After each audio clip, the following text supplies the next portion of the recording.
Romance of the Ranchos. San Gabriel, 1837. Town upset by Scotsman's romance with Indian girl. San Gabriel, 1842. Ranchero buys ship for trading venture. San Gabriel, 1852. Ranchero pleads for Indian reform.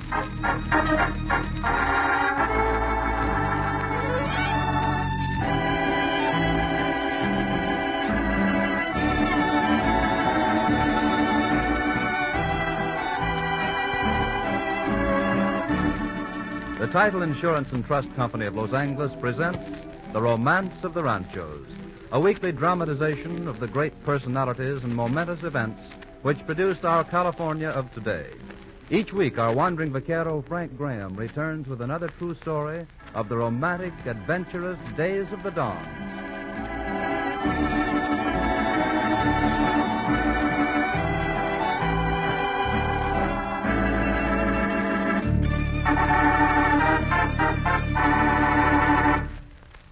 How long will the war last is the number one question in all minds, in Washington and throughout the country. Nobody knows the answer, not even the best informed experts, not even our president.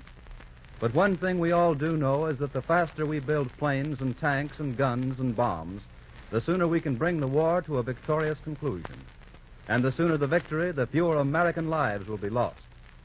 So once again, Title Insurance and Trust Company reminds you to buy defense bonds and stamps, all you can afford as often as you can, as a business investment and as an investment in America.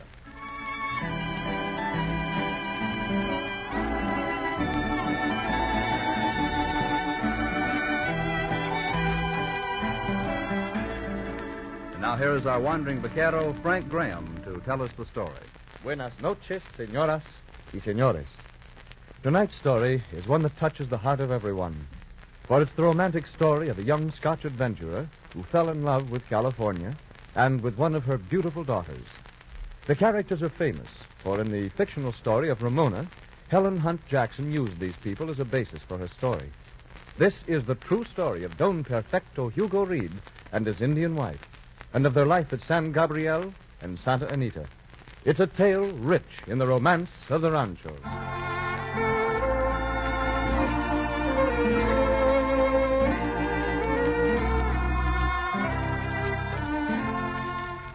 Our story begins far from the sunshine of Southern California, in a little town in Scotland about the year 1828. There, a young man was talking with a lovely Scotch girl. And, Hugo, I think it will be best that you don't call again. Victoria, you can't mean that. You can't mean that you don't want to see me again. Aye, Hugo. It is for your own good. I didn't want to hurt you, but it will hurt you less this way. But, Victoria, I don't understand. How can I just go away and not see you again? I love you. You know that. Aye, Hugo, that's why it will be easier for you to go. But I do not love you. Oh, I know, but in time, Victoria, perhaps you'll change your mind. No. For I love another. No, I can't believe it. I'm sorry, Hugo. I can't believe it. Hugo, do not feel so badly. Very soon you'll forget me. Someday you'll laugh and say, I couldn't have thought I loved that silly Victoria. Never. Aye, you shall. You're young. What has age to do with it? I'm a man. I can know love as deeply as any man. Aye, Hugo. And I thank you for your love. I don't want your thanks. But that's all I can give you. I'm sorry. It's better this way, Hugo, believe me. All right, I believe you. I'll go now, and you'll never be bothered with me again. Hugo, wait, do not talk like that. What are you going to do? Does it matter now? Of course. We can be friends. Friends? No, Victoria. No. This is goodbye and forever. Hugo, what are you going to do? I'm going away, far away, as far as I can go. No, Hugo, dear. You must not do that. You must get back to college at Cambridge and forget me. No, I'll never go back. I'm through with everything. I'm going away, starting a new life somewhere far away. Hugo, you must not take it so hard. You'll find another girl. Fall in love with her. I'll never speak again of love for a woman unless that woman is Victoria. And now, goodbye.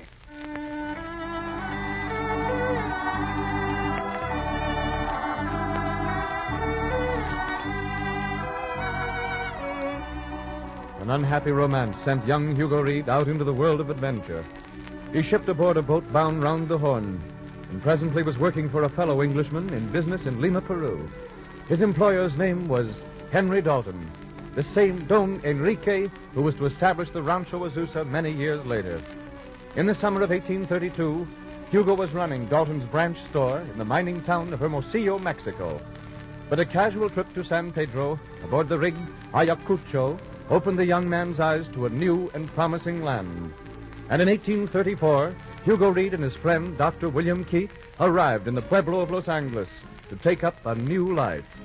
Hugo formed a partnership with Jacob Lease and started a mercantile store, carrying everything from cartwheels to silk shawls, anything the trading vessels that flagged the coast would bring.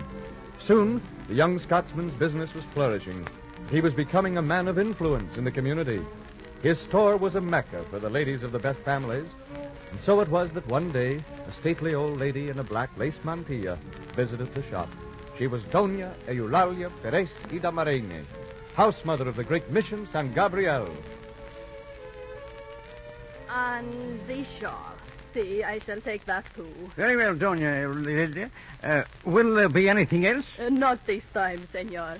I have bought more than I can carry now. Oh, please allow me to carry them out to your carreta. Ah, si, gracias, senor. Here, I'll just load up with these bundles and bring them along.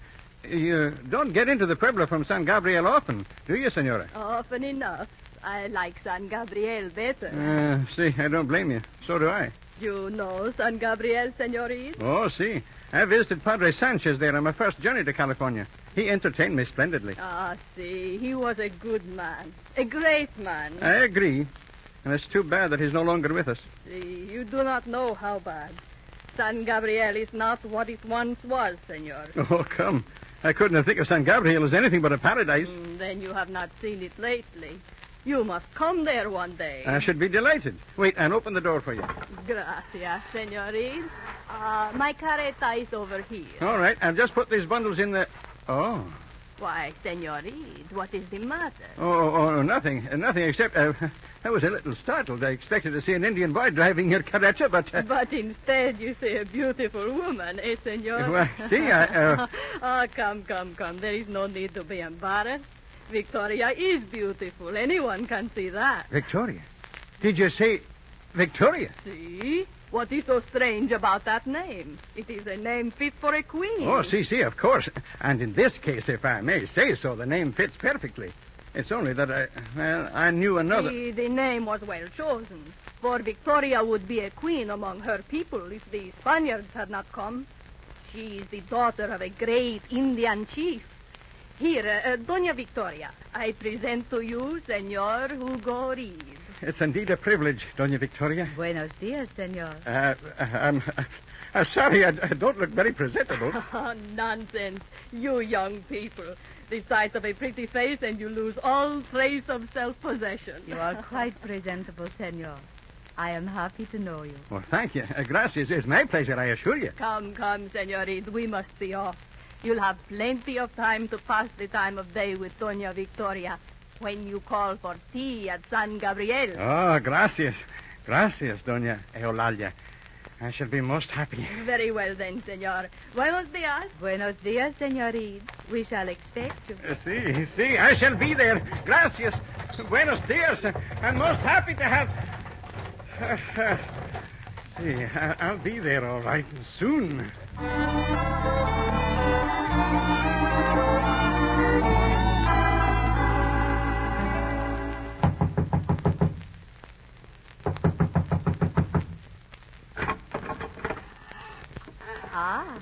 Buenos dias. It is you, Senor Reid. Si, buenos dias, Doña Victoria. What brings you to San Gabriel? Yeah, the same thing has brought me twice before this week.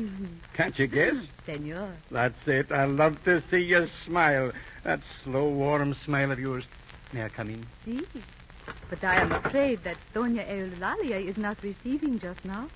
She is taking siesta. Well, that's what I was hoping for. I didn't come to see her.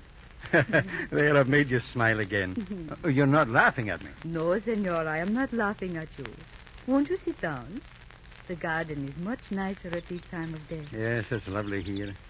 Won't you sit down, too? Si, gracias. And now, What shall we talk about? About you. Oh, no. I am not an interesting person. Oh, but you are. You're fascinating. I've inquired among all my friends, but I can find out very little about you. There is not much to know. I am Indian. When my father's village was taken over by the mission, I came to live in the church school. I was brought up there. Doña Eulalia became fond of me and brought me to live with her. I have been here ever since. You're happy? See, as I should be. I am fortunate. Much more so than most of my unfortunate people. See, I know. But come, senor. Tell me something of yourself. Oh, no. I'm not an interesting fellow at all. Oh, but you are fascinating, as you said of me. Then we're both fascinating, to each other. But I won't bore you with my life. Oh, senor, I like to know more about you. You really would? Well, I was born and raised in Cardross, Scotland. Oh? That's a beautiful little town, all fertile and green. I was happy there as a boy. Then why did you leave? A girl. And oddly enough, a girl named Victoria. Victoria? See, she threw me over for another man. Oh, senor. So, you ran away. Well, now, to tell you the truth, I wanted to see the world anyway, so it was a good excuse. Not you, senor. You did not feel that way then. How do you know? I know, senor. For in you, the feeling is deep. You do not take such things lightly. You see through me easily, don't you? Not see through, senor. I understand, see. Yeah, I know. Somehow I think I understand you, too. You know, there's something about you... I am easily understood, senor. But we were not talking of me, we were talking of you. The senorita named Victoria drove you away. See, and I've been a rolling stone ever since. But now you are going to settle down? See, I think so. It begins to look like another girl by the name of Victoria may do that for me. Oh, dear, I almost forgot. I must tend to the children's feeding. Children? Are there children here? Si, senor. My children. Your children? Well, I knew you'd been married once, but... Well, I don't understand. I was afraid you did not, senor. We have 3 children, my husband and I. I am sorry, senor.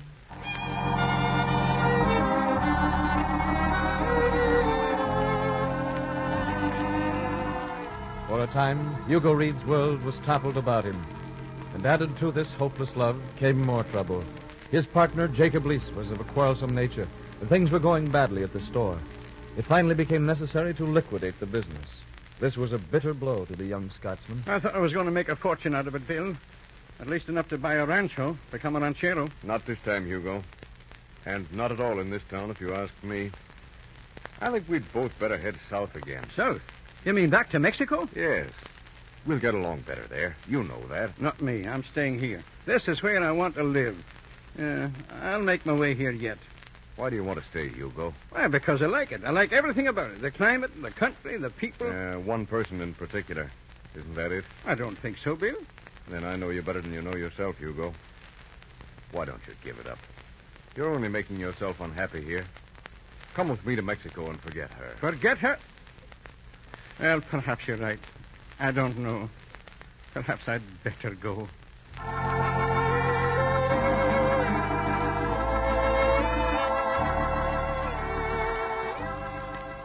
And so Hugo Reid left the California he loved, went back to Mexico, and spent an unhappy year there.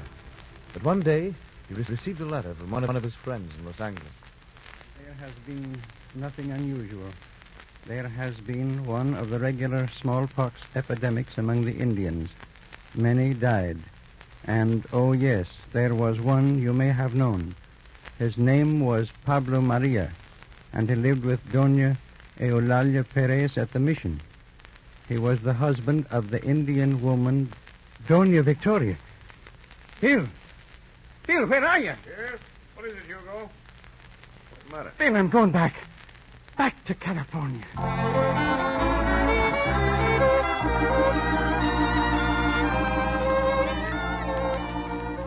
Back to California raced Hugo Reid. Back to San Gabriel and Doña Victoria to comfort her in her misfortune. But as the months went by and her loss was fading into the past, Hugo found the courage to speak. Victoria, perhaps I should not ask it yet, but, well, you must know my feeling for you. You have been the truest friend I have known, senor. More than a friend, Victoria, I hope. I love you. Oh. I've loved you since that first day I saw you. I want you to marry me. Oh, senor. Hugo.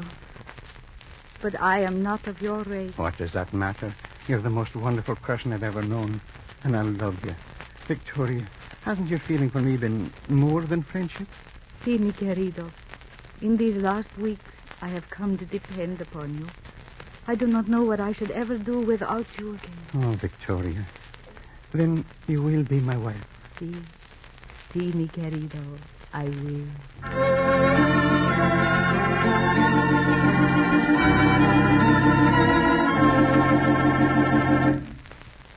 Recently, a woman came to an officer of the Title Insurance and Trust Company of Los Angeles with a problem, which she stated as follows. My brother and I, she said, each owned an undivided half interest in a business lot. To avoid the cost of probate proceedings in the event one of us died, we each executed a deed to the other and placed both deeds in a joint safety deposit box. It was understood that when one of us died, the survivor would destroy the deed which he gave and record the one in favor of himself. My brother died last month, she continued, and I want you to record this deed to me and issue a policy of title insurance. This the company declined to do. Now, if this woman had consulted her attorney before making the arrangement with her brother, he would have told her that both deeds were void. He would have told her that a deed must be delivered during the grantor's lifetime, and that the courts have declared to be invalid deeds that are given under such arrangements for the purpose of avoiding probate. Suppose that this deed had been recorded, and that you had purchased the lot from the woman, relying upon the deed as passing title to her. Well, suppose further that the heirs of the brother successfully established an interest in the lot upon showing that the deed was void. You would have no assurance of recovering your investment unless you had obtained the protection of a policy of title insurance. This is but one of the numerous off-record hazards against which you are protected by a policy issued by the Title Insurance and Trust Company of Los Angeles.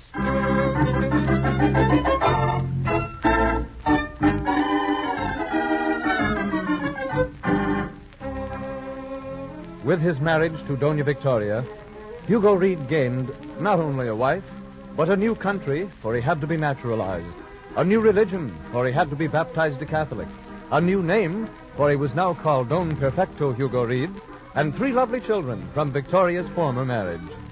In addition, his dreams of becoming a ranchero were to be realized, for as a dowry, Victoria brought him a small 128-acre rancho, La Puerta del Cuate. A short time later, he petitioned for and in 1841 received the great 13,000-acre Rancho Santa Anita. Don Perfecto and his Indian wife settled down to the life of the typical ranchero with ease and grace. And Hugo, who had once been a schoolteacher in Mexico, gleefully began the job of teaching Victoria's children. But this was to cause the first friction between the pair, for... Hugo, you kept those children indoors studying for 3 hours this morning. See, mi querida? We were reading about the Spanish islands. The Sandwich Islands, I should say, and they were fascinated. But, Hugo, it is not right for them to stay cooped up so long, reading, straining their eyes. Nonsense, Victoria. Don't you want them to be educated, to know something about the world? See, but they can learn it other ways. I can remember my days cooped up in the mission school. I will not have that happen to my children. I want them to be free.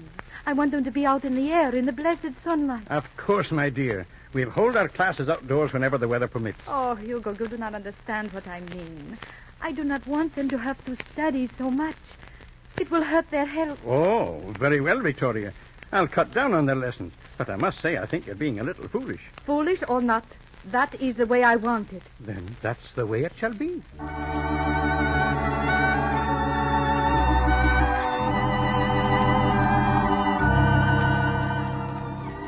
Slowly, other troubles beset the Scotsman. Gradually, he tired of the uneventful life of the ranchero. In spite of the lovely domain he managed, his thoughts turned to other lands, the sea, and wanderlust grew. One day... I've done it, Victoria. The deal is made. I've bought the Esmeralda. It is what you have wanted, is it not, Hugo? Oh, see, she's a grand boat. Just the thing for the Pacific trade. I will make a fortune with her, Victoria. I am glad for your sake, Hugo. When will you send it on a first voyage? Right away, leaving Friday. So soon? But who have you gotten to take charge of her? Who will be the captain? The captain, right? I will be, of course. You? You do not mean that you intend to stay. But of course, Victoria. I thought you understood that. No, Hugo, no. You cannot go away. But, my dear, it'll only be for a while. A few months, I'll be back. A few months. Hugo, you have grown tired of me, have you not? Victoria, how can you say that, mi querida? I'll never grow tired of you. I love you. I always will. Oh. This may be my chance to make my fortune. I have to take it. But I'll come back to you, my love. Come back to you in triumph.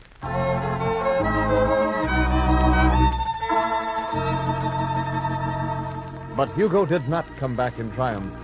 His voyages on the Esmeralda didn't bring him the fortune he had hoped for. Instead, he returned to find more trouble. His absence had done no good to the Ranchos. He needed money to rehabilitate them. Then, too, the Indians at San Gabriel were causing trouble. For after the power of the Padres was broken, the Indians were pushed aside by the whites. Reid, as an official of the district, was called upon to help solve the situation. And he spent much time and energy on the plight of his wife's people. But in vain. Finally, in 1846, he saw a chance to remedy both problems, the Indians and his.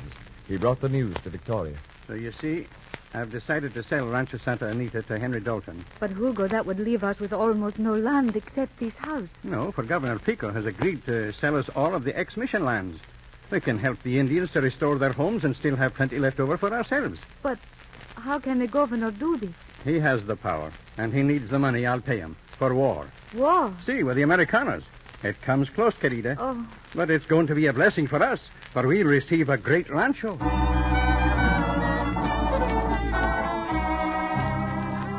Hugo was wrong. He sold his Rancho Santa Anita. But after the Americans took over California, he tried to claim his mission lands and found he could not. No, Mr. Reid, I'm sorry. That grant the Governor Pico made you is not valid. He made it when he knew that California was lost. He gave it to you just so it wouldn't fall into our hands. But it was public lands, and it'll stay public lands. The United States government will not declare your claim valid.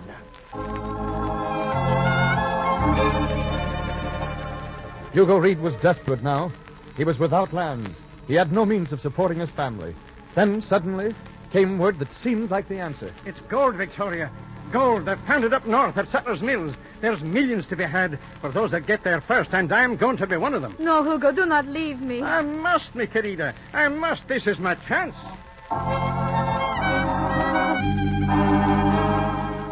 Then, while Hugo was far away in the gold fields, the greatest tragedy came.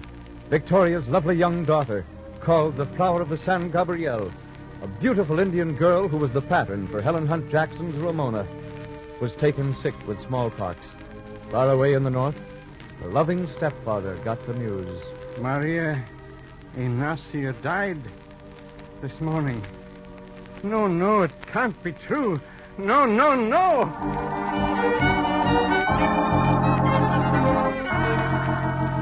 Victoria. So, you have come. I got here as soon as I could, mi querida. Do not touch me. Victoria. I am glad you got here too late to see her in her grave. I am glad. Victoria, what are you saying? You killed her, Hugo. You made her study and read. You kept her cooped up in the house out of the sunlight. You killed her. Victoria, mi querida. Oh, I know this thing has been a terrible shock to you, but surely you cannot mean what you I said. do mean it. I hate you, Hugo Reid. I hate you. You killed her. Her brain affected by grief, Victoria madly accused her husband of murdering her daughter. Sadly, Hugo went back to the north, miserable in his double tragedy.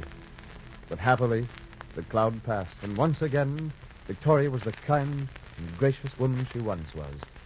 So it was to her welcoming arms that Hugo Reid came back from the north, weary and discouraged.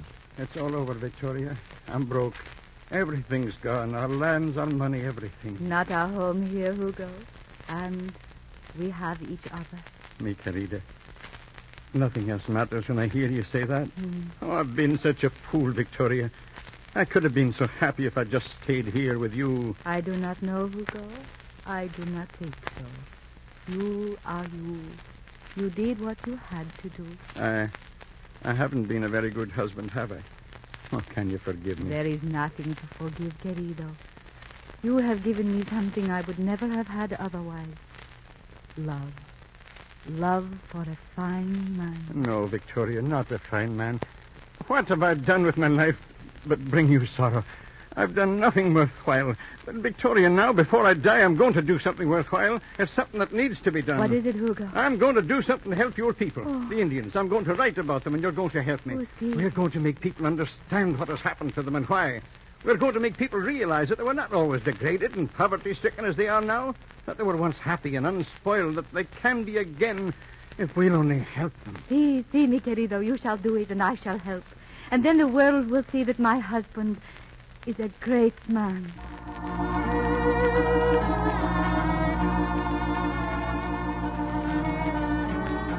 Feverishly, Hugo Reid worked over his Indian letters, which were published serially in the Los Angeles Star, during 18 little time left. At 42, he was an old man. His health was failing fast. But he finished a series of 22 letters, which furnish us today with the best picture we have of Indian life of this section before the coming of the white man. And his passionate plea for help for the red man aroused sympathy and led eventually to action on their behalf.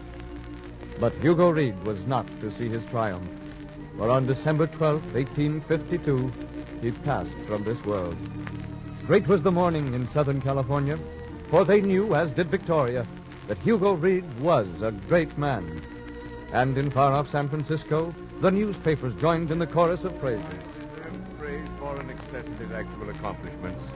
His death is a deep loss to all of California, not only for the great projects which he left incomplete, his campaign on behalf of the red man, but for his great knowledge and humanity, which would have been of inestimable value to California in the long period which lies ahead. All California mourns at the grave of Hugo Reid, a great pioneer and a great man.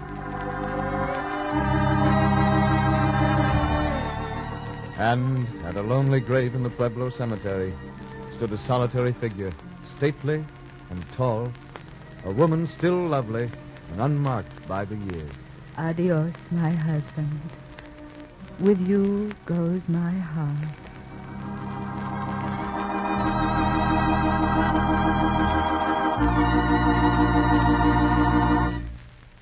Next time that you're in the neighborhood of Santa Anita Rancho, stop in and visit the house that the hero of tonight's story built for his bride and children 100 years ago. The Hugo Reid adobe still stands beside a lake on the Rancho property, and it's open to the public. There are other mementos of the famous Rancho's early days there, too, including Lucky Baldwin's famous coach house and horse's burial ground, shaded by towering century-old eucalyptus and other trees. To you who have heard tonight's story, these surviving reminders of California's golden past will hold a fascinating interest because you know something of their history and the people who originated them. Title Insurance and Trust Company hopes that you have listened to all these programs and that each one has, in a similar manner, made some part of Southern California more real, more interesting, and enjoyable to you.